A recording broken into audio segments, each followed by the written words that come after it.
ายาทแชโบซัมซุงและชินเซเกะหนุ่มนายแบบและนักเต้นจากมหาวิทยาลัยศิลปะแห่งชาติเกาหลี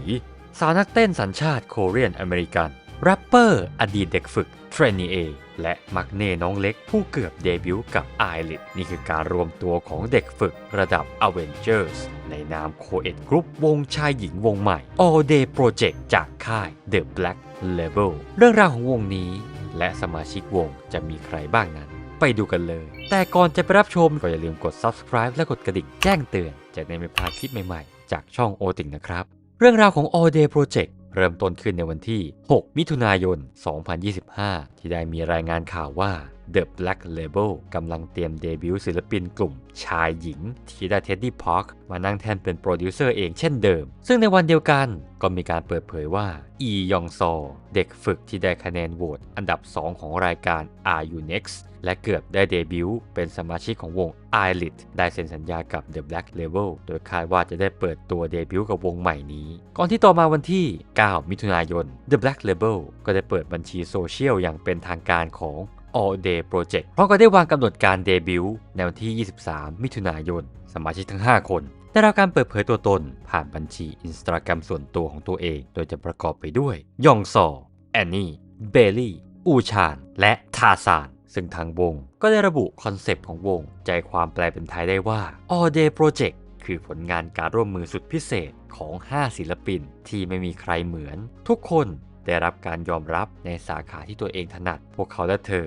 มารวมตัวกันเพื่อขยายขอบเขตของการแสดงออกทางความคิดสร้างสรรค์ท้าทายบรรทัดฐานแบบเดิมๆและจะสร้างสรรค์สิ่งใหม่ๆที่ไม่เคยมีมาก่อนแทนที่จะทำตามกระแส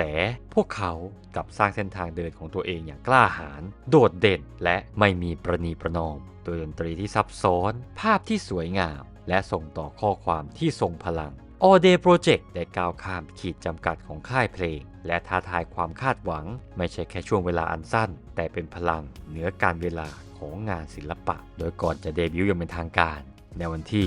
16 มิถุนายน All Day Project ก็ได้ปล่อยพรีรีลิสในมิวสิกวิดีโอเพลง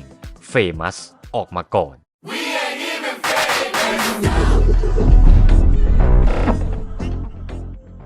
เอาละครับหลังจากที่รู้ไทม์ไลน์และเรื่องราวของวงกันมาคร่าวๆแล้วเราก็มาทำความรู้จักกับสมาชิกวงกันดีกว่าเริ่มจากแอนนี่สมาชิกที่มีอายุมากที่สุดเธอนั้นมีชื่อจริงว่ามุนซอยุนโดยใช้ชื่อภาษาอังกฤษว่าแอนนี่มุนเกิดวันที่ 23 มกราคม 2002 ที่ฮันนัมดงยงซานกูกรุงโซลเกาหลีใต้ชื่อของเธอได้ถูกเปิดเผยตั้งแต่ช่วงปี 2024 หลังจากที่ในเดือนกุมภาพันธ์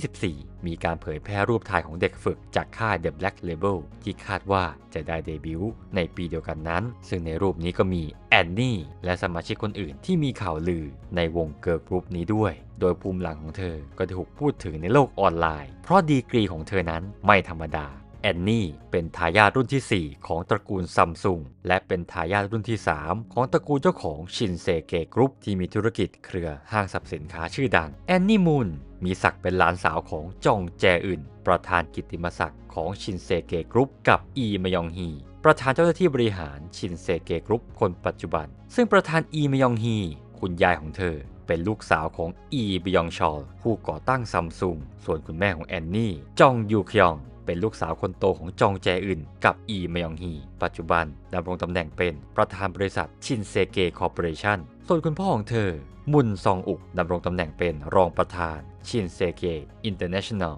โดยเขามีประวัติทำงานให้กับ SK Telecom และ SoftBank Ventures Korea โดยเป็นเพื่อนร่วมชั้นของอีมยองฮีคุณแม่ของเธอสมัยเรียนที่โรงเรียนประถมคยองกีก่อนจะมาทำงานให้กับชินเซเกะกรุ๊ปตั้งแต่ช่วงปี 2004 ส่วนคุณลุงของเธอจองยงจินเขานั้นคือประธานของชินเซเกะกรุ๊ปและเป็นเจ้าของทีมเบสบอล SSG Landers อีกด้วยกลับมาที่เรื่องของแอนนี่กันต่ออย่างที่รู้กันแอนนี่นั้นไม่ได้อยู่ในไฟนอลไลน์อัพของเกิร์ลกรุ๊ปเมียว เนื่องจากเหตุผลส่วนตัวบางอย่างจนเวลาล่วงเลยมาถึงปี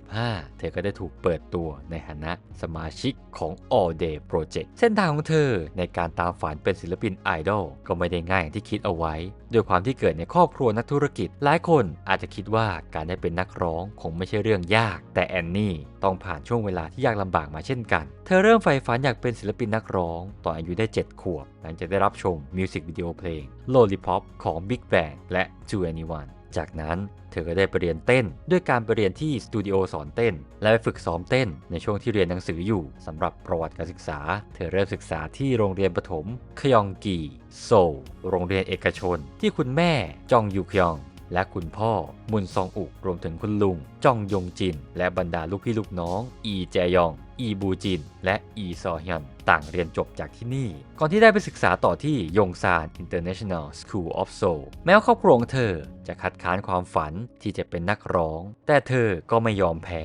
เมื่อเธอเรียนอยู่ชั้นม.ปลายคุณแม่จองยูคยองแนะนำเธอว่าจะช่วยโน้มน้าวสมาชิกครอบครัวคนอื่นถ้าหากว่าเธอเรียนต่อที่มหาวิทยาลัยโคลัมเบียซึ่งเป็นที่ประธานจองแจอึนคุณตาของเธอเรียนจบที่นี่แม่ของเธอคิดว่าในเวลานั้นแอนนี่คงไม่ได้รับการตอบรับเข้าเรียนที่นี่จริงๆเพราะเธอใช้เวลาทั้งวันเต้นไปเต้นมาในห้องซ้อมแต่อย่างไรก็ตามนี่คือจุดเปลี่ยนสำคัญที่ทำให้เธออดหลับอดนอนตั้งใจเรียนอย่างหนักเพื่อเข้าเรียนต่อที่มหาวิทยาลัยโคลัมเบียให้ได้และเธอยังได้ส่งวิดีโอการเต้นเป็นพอร์ตโฟลิโอในการสมัครเข้าเรียนอีกด้วยผลจากความพยายามเธอก็ได้ศึกษาต่อที่ต่างประเทศณสหรัฐอเมริกาโดยเรียนจบระดับม.ปลายที่ The Chapin School ซึ่งเป็นโรงเรียนหญิงเอกชนตั้งอยู่ที่แมนฮัตตันนิวยอร์กจากนั้นก็เรียนต่อที่โคลัมเบีย University หนึ่งในมหาลัยกลุ่ม Ivy League ซึ่งตั้งอยู่ที่แมนฮัตตันนิวยอร์กเช่นกันโดยเรียนเอกวิชาประวัติศาสตร์ศิลป์และศิลปะทัศนศิลป์ปัจจุบันคาดว่าเธอนั้นลาพักการเรียนชั่วคราวซึ่งนอกจากเธอแล้วที่ได้ศึกษาต่อที่นี่น้องสาวของเธอมุนซอจินก็เรียนอยู่ที่โคลัมเบีย University ด้วยหลังจากไม่ได้อยู่ไลน์อัพเดบิวต์ของวงเมียวหลายคนคาดว่าเธอจะหันเหเข้าสู่เส้นทางนางแบบอย่างเต็มตัวหรือไปเอาดีด้านธุรกิจแต่สุดท้ายแล้วเธอก็ได้เดินต่อในเส้นทางฝันกับ All Day Projectเรื่องไม่รู้ก็ได้แต่รู้ก็ดีของแอนนี่เธอสามารถพูดภาษาเกาหลีและภาษาอังกฤษได้อย่างคล่องแคล่วก่อนจะเดบิวต์ก็มีความสนิทสนมกับหลายคนจากค่าย YG และ The Black Label ไม่ว่าจะเป็น G-Dragon สมาชิกจาก Big Bang CL21 สมาชิกของ Blackpink จอห์นโซมีและนักเต้นลีจองเป็นต้นแม้ว่าเธอจะมาจากสายตระกูลซัมซุงแต่เธอนั้นไม่ได้เป็นผู้ใช้ Samsung Galaxy แต่ใช้ iPhone เราสามารถติดตามเธอได้ที่ Instagram ตามที่ขึ้นอยู่นี้เลยสมาชิกคนต่อมาทาซานหรือชื่อจริงอีแชวอนเกิดวันที่ 27 กันยายน 2002 ที่อกดงนำกูอุลซานประเทศเกาหลีใต้เขาเรียนจบจากปูซาน Art High School ปัจจุบันกำลังศึกษาอยู่ที่ Dance Department จาก Korea National University of Arts ก่อนการเดบิวต์เป็นศิลปินทาซานเป็นนายแบบมืออาชีพผ่านการเดินแบบรันเวย์ของ Seoul Fashion Week มาแล้วตั้งแต่ปี 2022 ซึ่งเขานั้นสังกัดค่ายนายแบบนางแบบชื่อดัง YGK Plus และมีผลงานรวมงานโฆษณาหลากหลายแบรนด์ไม่ว่าจะเป็น Samsung Galaxy Z Flip 3 Burger Pizza Pepperoni จาก McDonald's แพลตฟอร์มเสื้อผ้ามูชินซ่าสวนน้ำ Caribbean Bay Google Play ห้างสรรพสินค้า Goodwear เกม League of Legends ศูนย์การค้า Lotte รองเท้า Nike เครื่องดื่ม Lemon Highball จาก Brew Guru LGU Plus Castify Calvin Klein โฆษณารีบอกร่วมกับนักแสดงโจอีฮยันบาเรลโคลัมเบียและฮุนไดมอเตอร์สเป็นต้นรวมถึงยังเคยถ่ายแบบแมกกาซีนดังๆมาแล้วทั้ง L'Official GQ L Y Magazine Singles Dasset Vogue Cosmopolitan W Men Allure Marie Claire Arena และ Esquire ผลงานก่อนการเดบิวต์ยังได้เคยปรากฏตัวในมิวสิกวิดีโอเพลงไม่ว่าจะเป็นเพลง I Do ของ Idol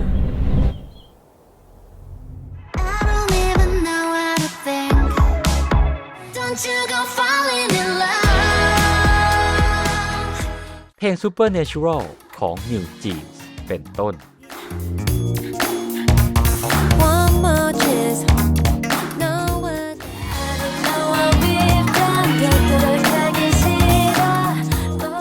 จุดเริ่มต้นของเส้นทางการเป็นศิลปินเขาเริ่มชอบฟังเพลงแนวฮิปฮอปหลังจากเคยไปเรียนต่อที่อเมริกาช่วงสั้นๆสมัยชั้นประถมและก็ได้เริ่มเรียนเต้นโมเดิร์นแดนซ์ตามคำแนะนำของลูกพี่ลูกน้องที่เป็นนักบัลเล่ต์สมัยเรียนชั้นมัธยมปลายเขาได้รับชมการแสดงของอัลวินไอลี่นักเต้นชาวอเมริกันทำให้เกิดเป็นแรงบันดาลใจในการไปศึกษาต่อเอกการเต้นที่ Korea National University of Artsและฝีมือการเต้นของเขาก็ไม่ธรรมดาโดยเคยได้คว้ารางวัลมาแล้วทั้งเหรียญทองการแข่งขันเต้นดงอาประจำปี 2019 และ 2020 รางวัลเหรียญทองจากการแข่งขัน Dance Olymp Asia Grand Prix ประจำปี 2021 เป็นต้นเรื่องไม่รู้ก็ได้แต่รู้ก็ดีของทาซานเขาเป็นสมาชิกคนเดียวในวงที่ใช้ชื่อ Stage Name ซึ่งไม่เกี่ยวข้องกับชื่อจริงชื่อ Stage Name มาจากชื่อเล่นของเขาโดยให้เหตุผลว่าเพราะเขาหน้าตาคล้ายกับทาซานเขายังชื่นชอบชื่อนี้มากจนนำมาใช้เป็น ID Instagram ในชื่อ Tarzan_boy นอกจากนี้มีช่อง YouTube ส่วนตัวที่เราสามารถติดตามกด Subscribe ให้เขาได้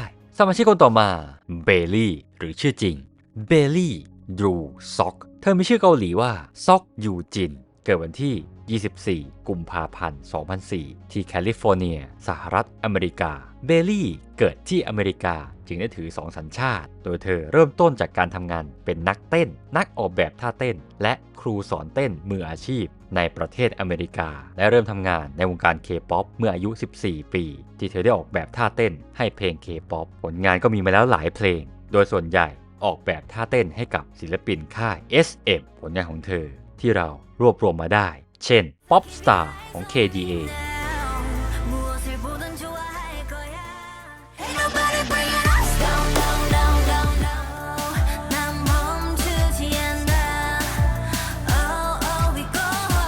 Lemonade ของ Denim Nico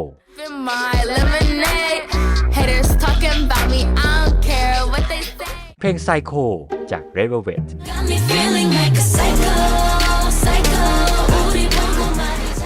เพลง Empire ของ Wenji featuring Minnie Idol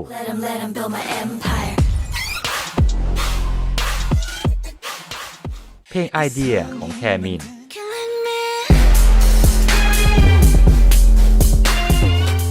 เพลง Don't Call Me ของ Shiny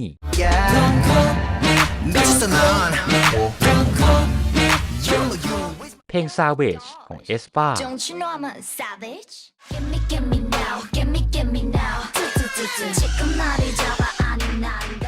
เพลง Peaches ของ Kai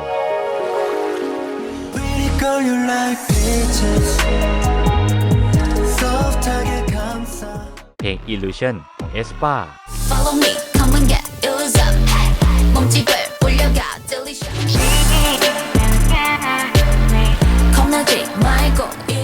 เพลง 28 Reasons ของ Suki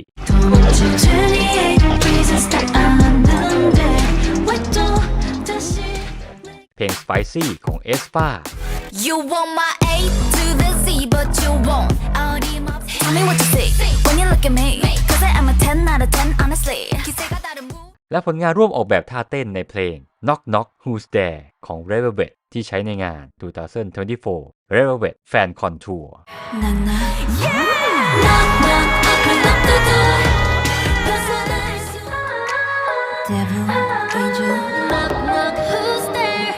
โดยผลงานต่างๆเหล่านี้เองที่สร้างชื่อให้เธอในฐานะนักออกแบบท่าเต้นและนักเต้นที่มีทักษะการเต้นที่โดดเด่นจุดเริ่มต้นในการเข้าสู่วงการนักเต้นนั้นเริ่มต้นตั้งแต่เธออายุเพียง3 ขวบโดยเธอติดสอยห้อยตามพี่สาวทั้ง2 คนบริตนีย์ซ็อกและไคลี่ซ็อกไปเรียนที่สถาบันสอนเต้นอยู่พักหนึ่งก่อนที่ครูสอนเต้นได้แนะนำให้เธอมาเรียนด้วยกันต่อมาช่วงประมาณปี 2010 เธอได้เป็นสมาชิกของทีมเต้น Molly's Monsters ที่มีสมาชิกประมาณ 6-10 คนถัดมาปี 2014 เข้าร่วมทีมเต้น Buns and Roses ที่มีสมาชิก 6 คนโดยทีมเต้นนี้ได้เคยไปออกรายการ America's Got Talent ซีซั่นที่ 9 มาแล้วด้วยในปี 2017 เมื่ออายุได้ 13 ปีก็ได้เป็นสมาชิกทีมเต้น S Rank ที่มีสมาชิก 14 คนซึ่งทีมนี้ก็ผ่านเข้าสู่รอบชิงชนะเลิศ World of Dance ซีซั่น 2 มาแล้วด้วยและช่วงอายุ 17 ปีก็เป็นสมาชิกทีมเต้นที่อายุน้อยสุดของ Kin Jazz นอกจากที่อเมริกาแล้วเธอยังเคยสอนเวิร์กช็อปช่วงสั้นๆในฐานะครูสอนเต้นหลากหลายประเทศเช่นออสเตรเลียฝรั่งเศสญี่ปุ่นเกาหลีจีนและโปแลนด์สำหรับแนวเพลงเต้นที่เธอชอบก็คือฮิปฮอป แต่ก็เรียนเต้นมาแล้วหลายแนวเช่นแจ๊สบัลเล่และแท็บแดนซ์โดยเธอเริ่มต้นฮิปฮอปเมื่ออายุประมาณ10 ขวบนอกจากนี้ยังได้เรียนโมเดิร์นแดนซ์รวมถึงเรียนการแสดงด้วยเธอยังผ่านการทำงานร่วมกับศิลปินระดับโลกโดยเคยเป็นแบ็กอัพแดนเซอร์ให้กับเจเน็ตแจ็กสันเจสันเดลูโลเมแกนทรายเนอร์เท็ดแมคเรย์และ K-Camp ที่ได้ปรากฏตัวในเวอร์ชัน VIP ของเพลง Bang Bang Bang ในเกม Just Dance 2019 ร่วมกับ Matt Stefanina และ Kelly Lights ผลงานอื่นเช่นร่วมรายการ World of Dance Bay Area 2018 ร่วมแข่งรายการ Feedback Competition Kids and Youth World of Dance Dallas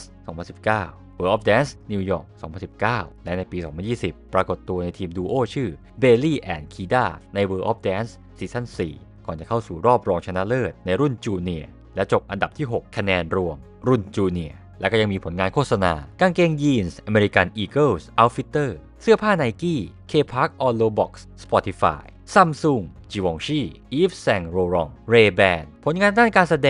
ดงในซีรีส์ Truth Be Told Zoe Valentine ซีซั่น 2 ภาพยนตร์เรื่อง Dance Rivals ผลงานแสดง MV เช่นเพลง Poppin ของ KSI featuring Lil Pump and Smoke Perp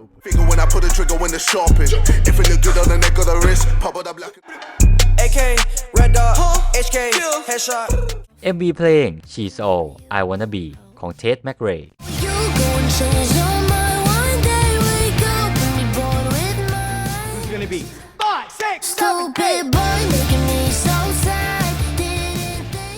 ร่วมแสดง MV เพลง Cruel ของแจ็คสันหวังเป็นต้น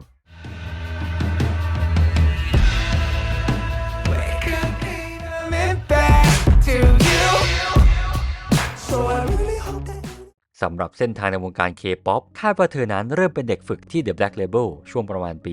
2023 ซึ่งน่าจะได้รับข้อเสนอจากค่ายช่วงเวลาเดียวกันกับเอลล่าเมียวโดยเบลลี่ก็เป็นอีกหนึ่งคนที่ถูกพูดถึงตั้งแต่ช่วงปี 2024 จากรูปถ่ายของเด็กฝึกค่าย The Black Label ที่คาดว่าจะได้เดบิวต์ในปีนั้นแต่สุดท้ายแล้วเธอไม่อยู่ใน Final Lineup ของวงเมียวและได้มาเดบิวต์กับ All Day Projectโดยก่อนเดบิวต์ก็ได้ออกแบบท่าเต้นให้ศิลปินของค่าย The Black Label ไม่ว่าจะเป็น Vibe และ ชุงของแทยัน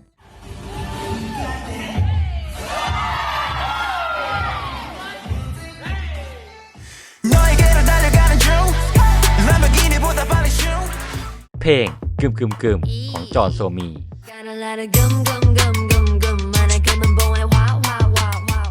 รวมถึงได้ออกแบบท่าเต้นใหม่ในท่อน Break Dance ของเพลง Money ให้กับลิซ่า Blackpink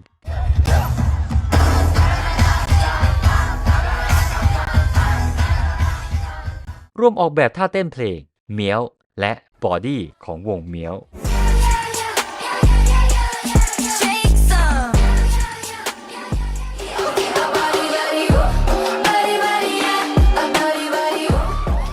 รวมถึงในเพลงเดบิวต์ Famous ของ All Day Project เธอก็ได้ร่วมออกแบบท่าเต้นร่วมกับ Jake Baby Ju และ K-Mine รางวัลส่วนตัวก็ได้มาแล้วทั้งการได้รับเสนอชื่อเข้าชิงรางวัลนักเต้นยอดนิยมอายุต่ำกว่า 17 ปีในงาน Industry Dance Awards ปี 2019 คว้ารางวัลดาวรุ่งแห่งปีจากงาน Arena Awards ปี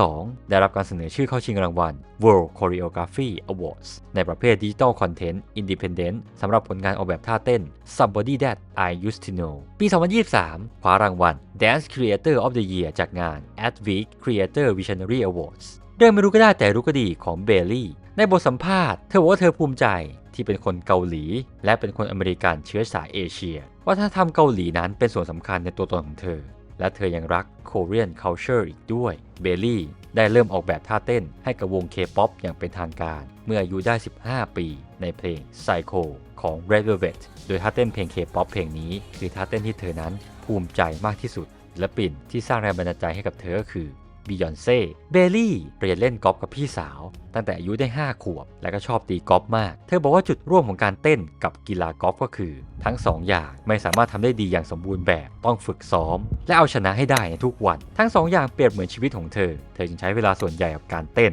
และการตีกอล์ฟปัจจุบันพี่สาวทั้ง2 คนก็เป็นนักกอล์ฟสมัครเล่นพี่สาวคนโตเป็นโค้ชกอล์ฟส่วนพี่สาวคนรองหันไปทำงานด้านกายภาพบำบัดหลังเคยได้รับบาดเจ็บในช่วงก่อนการเดบิวต์เบลลี่บอกว่าได้ฟังเพลงของนักร้องเกาหลีเช่น2NE1 Big Bang และ Girl Generation แต่แล้วก็ตามเธอบอกว่าเธอแทบไม่รู้จัก K-POP เลยจนกระทั่งได้รับการมอบหมายให้ออกแบบท่าเต้นให้ Red Velvet ในบทสัมภาษณ์ก่อนการเดบิวต์เธอได้บอกว่าพูดเกาหลีไม่ได้เลยดังนั้นจะเห็นได้ว่าส่วนใหญ่เธอจะพูดภาษาอังกฤษเพราะเติบโตที่อเมริกา And at the time, I had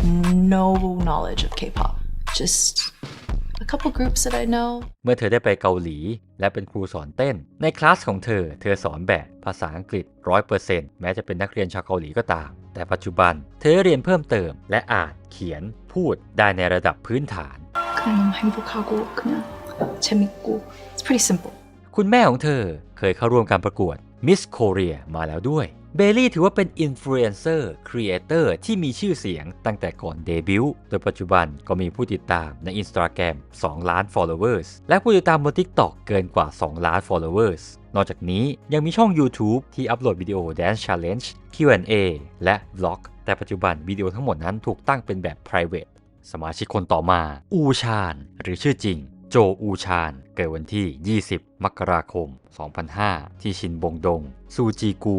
ยงอินคยองกีโด เกาหลีใต้ เขาเริ่มต้นจากการเป็นนักแสดงเด็กมาก่อนซึ่งผลงานให้เห็นมาแล้วในวงการก่อนจะเข้าสู่เส้นทางการเป็นเด็กฝึกจากค่าย Cube Entertainment แรงบันดาลใจแรกที่ทำให้เขาอยากเป็นศิลปินเกิดขึ้นสมัยชั้นป .3 อูชานได้รับข้อเสนอไปร่วมแข่งขันโอลิมปิกที่เมืองโซซีประเทศรัสเซียเป็นเวลา 10 วันซึ่งได้เข้าเก็บตัวฝึกซ้อมกับนักเต้นและนักออกแบบท่าเต้นท่านหนึ่งเต้นไปเต้นมาจนได้รู้จักกับฮิปฮอปอย่างไม่รู้ตัวแล้วก็เริ่มฟังเพลงแรปโดยปี 2017 ได้ปรากฏตัวครั้งแรกในรายการ Show Me the Money ซีซั่น 6 ในฐานะผู้แข่งขันในรายการที่อายุน้อยที่สุดด้วยวัยเพียง 12 ปี เขาโชว์ผลงานอย่างโดดเด่นแม้จะมีอายุน้อยที่สุดก็ตามก่อนจะตกรอบไปในรอบรองชนะเลิศได้อันดับที่ 5 ในรายการนี้ต่อมาอูชานได้เข้าร่วมในโปรเจกต์ OG School ซึ่งเป็นโปรเจกต์กลุ่มระหว่างค่าย Cube และ Starship Entertainment โดยมีสมาชิก 3 คนประกอบไปด้วยตัวของอูชานพักฮยอนจินและอาชิโร่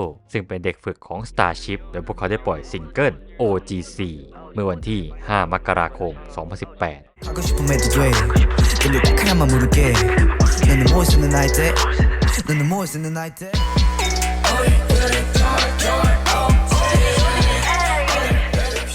ถัดมาวันที่ 13 กรกฎาคม 2019 อูชานได้เปิดเผยว่าหลังการปรากฏตัวในรายการ Show Me the Money เขาได้กลับไปใช้ชีวิตเป็นเด็กนักเรียนในขณะที่ยังทำผลงานเพลงตัวเองต่อไปซึ่งถือเป็นการยืนยันว่าเขาออกจากค่ายคิวไปแล้วช่วงปี 2019 ยังได้มีการปล่อยเพลงผ่าน ID Schoolboy Part 1 ซึ่งมีซิงเกิล Reality Check ที่ได้โทกีแรปเปอร์ชื่อดังมาร่วมฟีเจอริ่งด้วย 빵을 메스 때문에 목이 현타 왔어 겁나 뺑해 และต่อมาก็มีเพลง Cola featuring Hot Kids จาก ID Schoolboy Part 2 한 바퀴를 너를 잡고 돌아 저기 선배들은 아무것도 몰라 ต่อมาปี 2020 ก็ได้ปล่อย 2 ซิงเกิลจาก ID Schoolboy Part 3 ในเพลง Honey Dance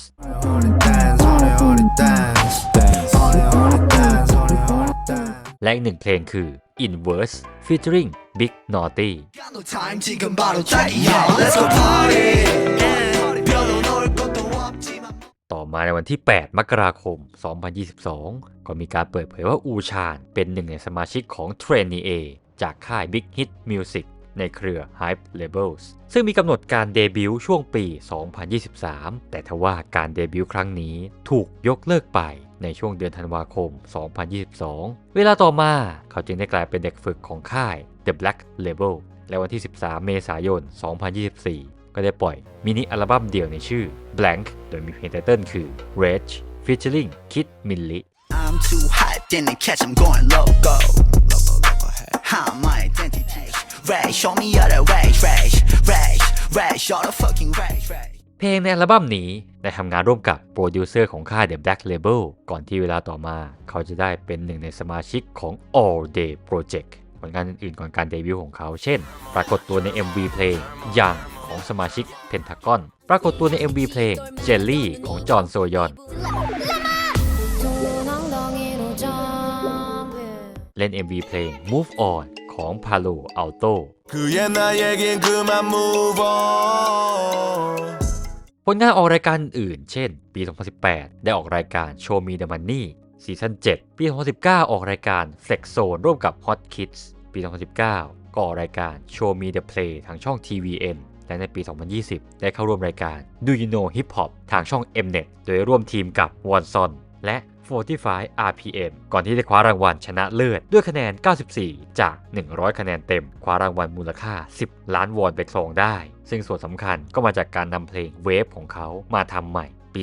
2022 ได้ปรากฏตัวในช่อง YouTube ของ Q Design อินฟลูเอนเซอร์ยูทูบเบอร์ที่เป็นช่างทำผมชื่อดังผลงานการโฆษณาปี 2011 ร่วมงานกับนักแสดงคิมนัมจูในผลิตภัณฑ์ขนม Q1 Homemade Brownie Mix กับไอศครีมมิกซ์ถ่ายโฆษณาฟูซิดินเท็ดดี้แบร์จากทงฮวาฟาร์มาซูติคอลร่วมกับฮงเมียงโบอดีตนักฟุตบอลและโค้ชทีมชาติเกาหลีใต้โฆษณาด้านการศึกษา Think You ซูฮักโฆษณารถเกียร์สโตนิกจากเกียร์มอเตอร์สร่วมกับแรปเปอร์น็อกซอลเรียนไม่รู้ก็ได้แต่รู้ก็ดีของอู่ชาญในบทสัมภาษณ์จากสมาชิกวง Dynamic Duo ได้ชื่นชมทัศนคติที่เกินวัยและความเป็นมืออาชีพของอู่ชาญในตอนที่แข่งรายการ Show Me the Money โดยกล่าวว่าความคิดของเขานั้นเกินกว่าเด็กทั่วไปในวัยเดียวกันเขาเคยได้รับบทเป็นเหยื่อความรุนแรงจากภาพยนตร์สั้นช่อง JTBC เรื่อง Dad's Sword ซึ่งว่ากันว่าโจอูชาญได้ร่วมแต่งเพลงประกอบในหนังเรื่องนี้ด้วยในเดือนสิงหาคมปี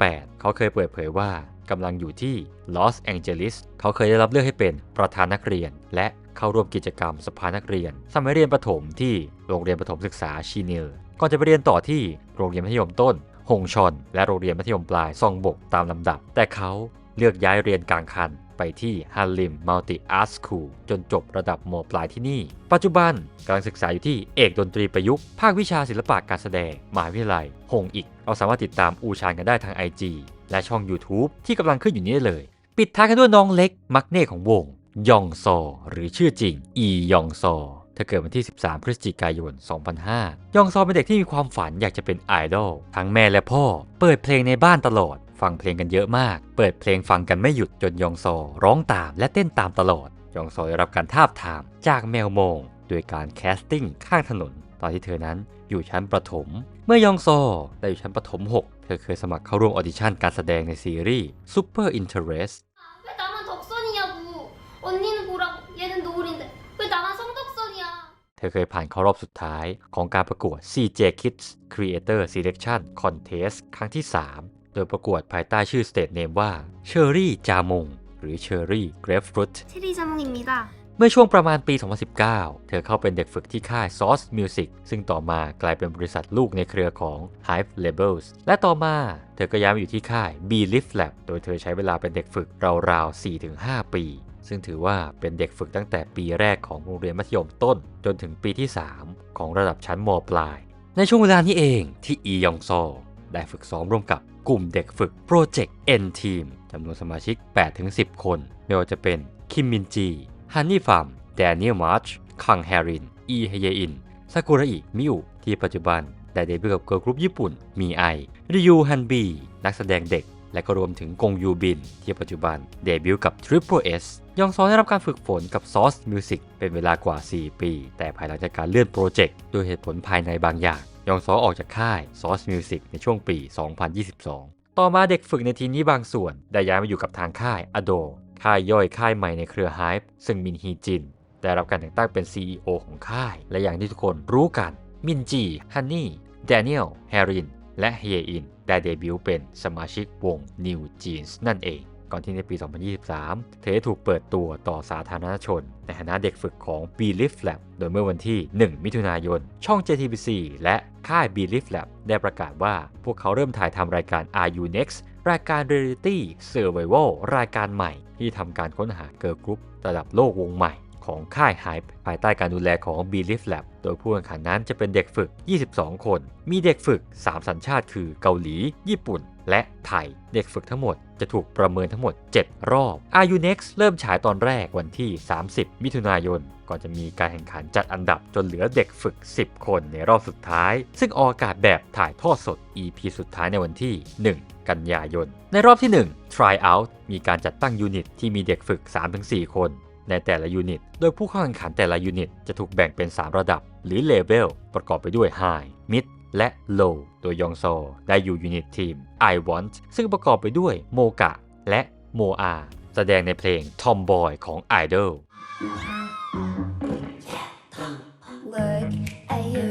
ผ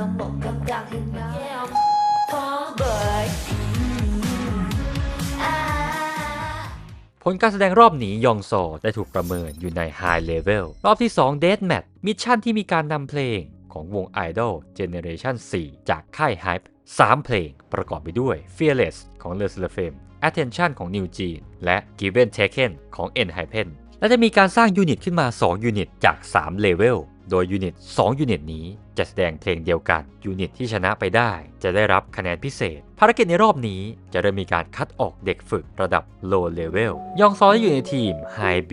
ยูนิตแสดงเพลง Given Taken ของ ENHYPEN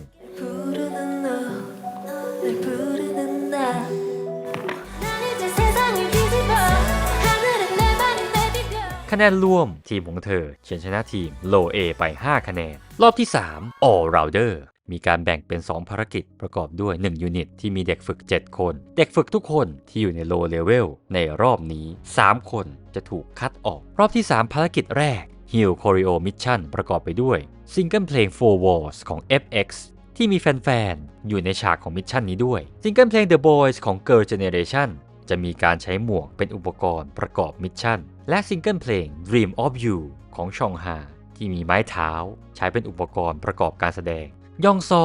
ได้อยู่ในยูนิตเพลง The Boys ของ Girl Generation และสุดท้ายคว้าไปได้ 640 คะแนน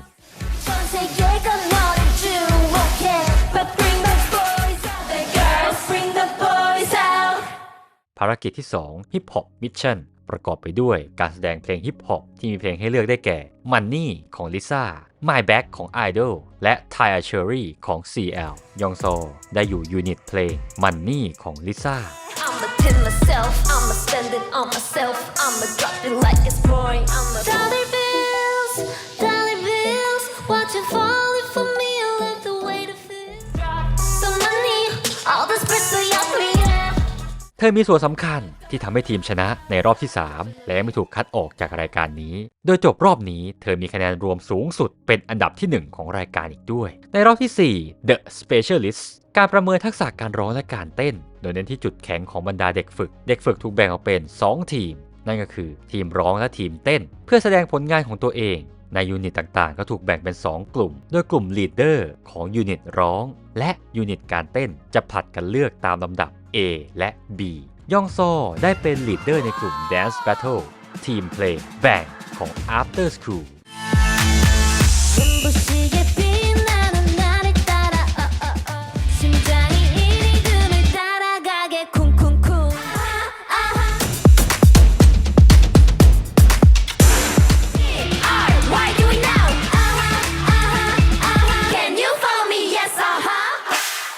ผลก็คือทีมของเธอแพ้ทีมเพลง Tell Me ของ Wonder Girls ไปด้วยคะแนน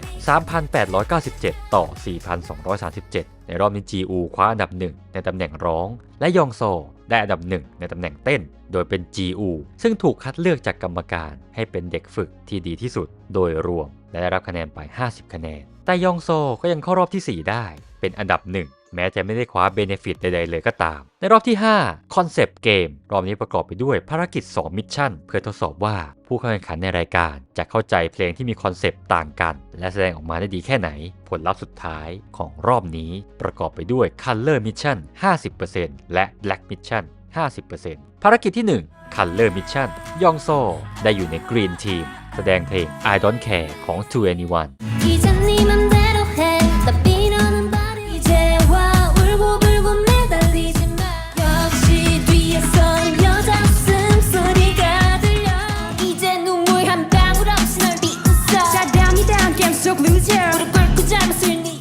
ก่อนที่การทดสอบในรอบที่ 2 Black Mission แต่ละทีมเลือกผู้แข่งขัน 1 คนเป็นตัวแทนทำการแสดงเพลง Shutdown ของ Blackpink โดย Green Team ก็ส่งยองซอเข้าร่วมก่อนที่เธอจะแพ้อีโรฮะจาก Red Team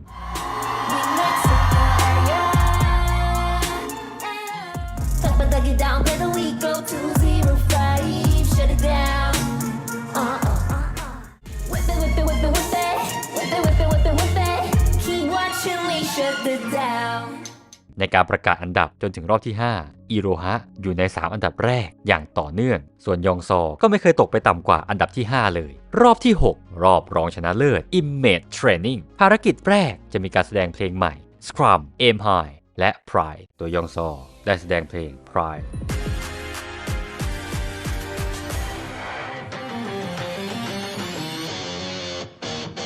Said, "You'd like to show some grace. I can handle either way. 난 소리 없는 잔치. I'ma show the realm on to pass it down. ภารกิจที่ 2 Global K-pop ยองซอแสดงยูนิต 11 ของ IVE 난 몰랐어 내 맘이 이리 다채로운지. 1, 2, 3, 4, 5, 6, 7. You make me feel like 11. 서둘러.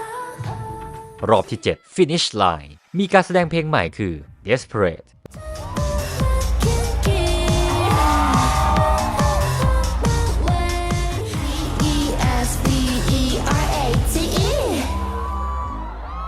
ภารกิจที่ 2 เพลงประกอบรายการ Run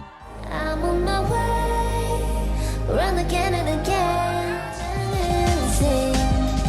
Oh, oh,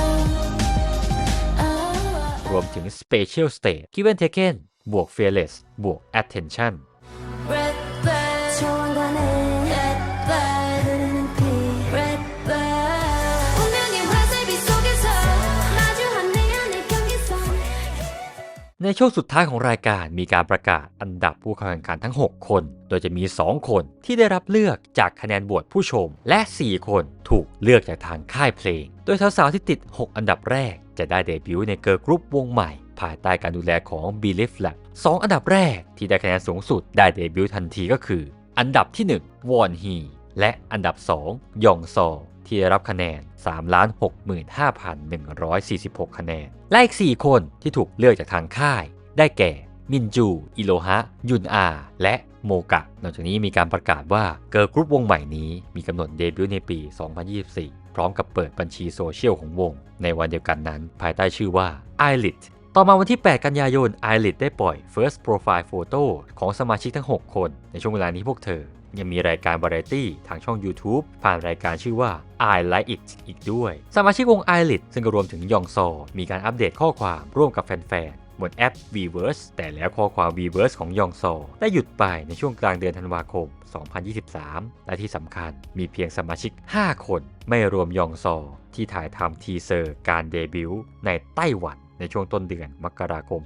2024 ซึ่งทำให้แฟนๆนั้นกังวลว่าอาจมีบางอย่างเกิดขึ้นกับยองซอก่อนจะเข้าสู่ปี 2024 วันที่ 5 มกราคมก็มีการประกาศว่ายองซอจะออกจากโปรเจกต์เดบิวต์ของ ILIT หลังจากที่เธอบรรลุข้อตกลงเพื่อยกเลิกสัญญากับค่าย Belief Lab โดย ILIT จะดำเนินต่อไปโดยสมาชิก 5 คน มีการคาดเดาเหตุผลมากมายถึงสาเหตุว่าทำไมยองซอไม่ได้เดบิวต์จนถึงปัจจุบันก็ไม่มีการเปิดเผยเหตุผลที่แน่ชัดวันที่ 25 มีนาคม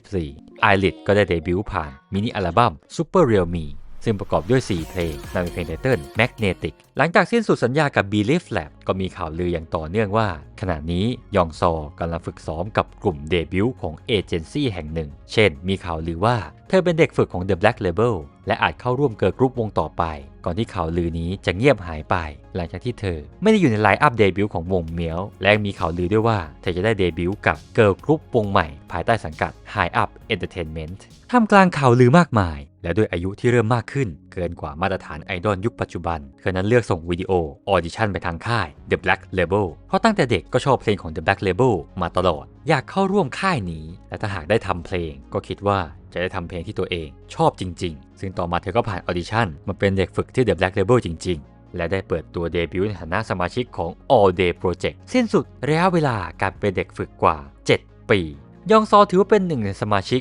วิชวลประจำวงมีความแตกต่างจากสมาชิกคนอื่นที่มีโทนเสียงหนักแน่นแต่ตัวของยองซอมีโทนเสียงที่บางและสดใสกว่าซึ่งก็ทำให้บรรยากาศโดยรวมของเพลงมีความสดใสมากขึ้นเรื่องไม่รู้ก็ได้แต่รู้คดีของยองซอ MBTI ของเธอคือ ESTJ สีโปรดของเธอคือสีชมพูโรลโมเดลของเธอคือ Billie Eilish สัตว์ที่เธอชอบคือแมวเธอนั้นมีรูปลักษณ์เหมือนกับแมวสุดเท่และมีสไตล์เธอมีเสน่ห์และภาพลักษณ์เหมือนแมวจึงมีฉายาว่ายังซอที่มาจากเสียงร้องของแมวยังในภาษาเกาหลีและตัวซอในชื่อยองซอดวงตาของเธอเป็นเอกลักษณ์ น่าดึงดูดเหมือนกับแมวเธอเป็นเด็กสาวที่ชื่นชอบรูปเชอรี่ชอบรูปร่างของเชอรี่มากๆยองซอชอบใส่โลโก้เชอรี่และมีเชอรี่เป็นวอลเปเปอร์ของโทรศัพท์อีกทั้งมีของหลายอย่างที่มีรูปร่างแบบเชอรี่โดยให้เหตุผลว่าเพราะเชอรี่น่ารักเธอบอกว่าการกระทำทุกอย่างจะช้ายกเว้นตอนกินเธอจริงจังกับเรื่องอาหารชอบกินของดีๆและอร่อยเป็นคนที่กินเก่งและแสดงออกได้แบบถึงรสถึงชาติของหวานที่เธอชอบคือมาการองชิ้นใหญ่เธอมีมือและเท้าที่ใหญ่โดยเฉพาะมือของเธอเมื่อเทียบกับมือของคนอื่นยองซอมีความยืดหยุ่นร่างกายสูงเธอแยกขาได้และมีความสามารถพิเศษคือขยับหูเธอมีชื่อเล่นอื่นๆด้วยเช่นคนขี้เศร้าเพราะว่าเธอเป็นคนที่ชอบนอนเยอะมากบางทีตื่นบ่าย3หรือ4โมงในวันหยุดเราสามารถติดตาม Instagram ของเธอกันได้ตามที่กำลังขึ้นอยู่นี่เลยสำหรับ All Day Project จะได้เดบิวต์เป็นทางการในวันที่23มิถุนายน2025ผ่านซิงเกิลอัลบั้ม Famous โดยมีดับเบิลไตเติลแทร็กก็คือเพลง Famous และเพลง Wicked MV เพลง Famous ได้ปล่อยออกมาก่อนในรูปแบบ Pre-release ในวันที่16มิถุนายน2025 You wanna dance? Take a quick pic for your friend. 내 이름 알아둬. ก่อนที่ในวันเดบิวต์ All Day Project จะได้ปล่อยซิงเกิล Wicked อย่างเป็นทางการพร้อมกับ Performance Video 2 เวอร์ชันคือเวอร์ชัน A Movie Set และเวอร์ชัน B Basement Cause we wicked, wicked, wicked, wicked. You snap it, flick it. All Day Project ยังได้โปรโมทในรายการเพลงและทำ Challenge ที่สามารถติดตามดูได้ทางโซเชียลของวงซึ่งล่าสุดซิงเกิลเพลง Famous ได้ขึ้นที่ 1 ในชาร์ต Real Time Melon Top 100 ของเกาหลีได้ด้วย All Day Project เป็นวงรุกกี้น้องใหม่ที่เปรียบเสมือนทีม Avengers มีฮอค5 คนแต่ละคนมีเอกลักษณ์ที่ต่างกันมีจุดเด่นต่างๆที่พอรวมตัวกันแล้วกลายเป็นทีมที่แข็งแกร่งมากๆดูสวยงามลงตัวมากตั้งแต่แรกเห็นเป็นไงบ้างครับกับเรื่องราวของ All Day Project นี่ก็เป็นแค่ข้อมูลส่วนหนึ่งเท่านั้นที่เรารวบรวมมาชอบเมมเบอร์สมาชิกคนไหนคอมเมนต์บอกเรากันได้หากข้อมูลผิดพลาดประการใดโอติ่งก็ขออภัยด้วยนะครับสุดท้ายนี้ฝากกดไลค์กดแชร์กด Subscribe และกดติดตามทุกช่องทางของโอติ่งด้วยนะครับอันยอง